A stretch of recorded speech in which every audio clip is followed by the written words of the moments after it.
Hi mga mahal, ang ating topic ngayon ay tanong ni Sir Erwin. Ang tanong niya is, mag-topic ka po kung paano mag-flirt ang isang babae. So paano nga ba? Paano nga ba kami mag-flirt sa gusto naming lalaki? Okay, so may mga babae kasing hindi sila showy. Hindi nila sinasabi na interesado sila sa'yo. Hindi katulad ng karamihan sa mga lalaki. Hindi ko nilalata. Karamihan sa mga lalaki is kayang-kaya nilang mag-flirt ng harapan. Yung bang masasabi mo agad na may gusto sa'yo or gusto kanyang makasama somewhere. So, ganun yung mga lalaki.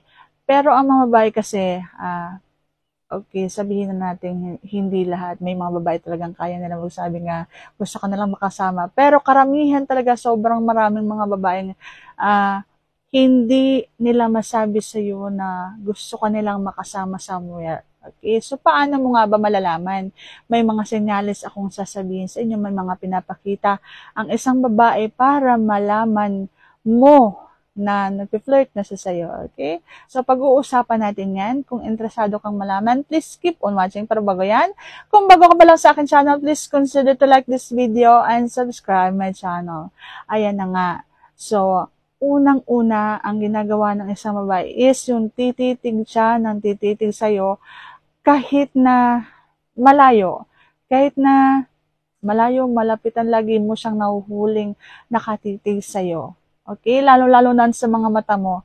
Kasi minsan may mga babae talaga na sobrang crush ka nila sa mata. Okay? So, lagi yan nakatitig sa mata mo, sa pilik mata mo, or sa ilong mo, sa ngiti mo, yung ganyan. So, kung ang halimbawa ang isang babae is lagi nakatitig sa'yo, may gusto sa'yo yan. Yung banga, way lang nga na hindi niya masabi sa'yo, okay?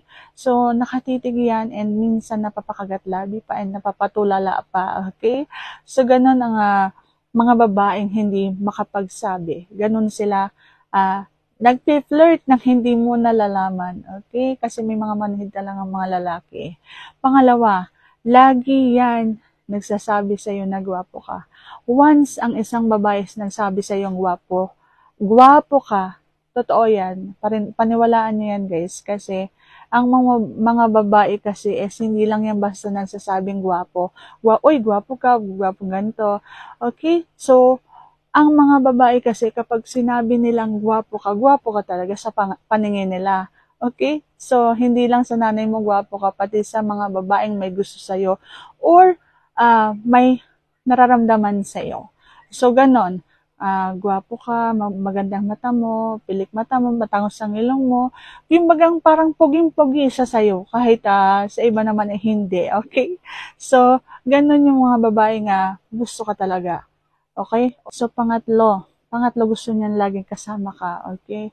So, kung halimbawa nga may inuman, lagi yan tatabi sa'yo, okay? So, alam mo yung kahit hindi naman lasing is maglalasing-lasingan na yan para makasama ka or basta kahit saan, kahit nasaan kayo, kahit may gala or basta gusto ka niyang makasama.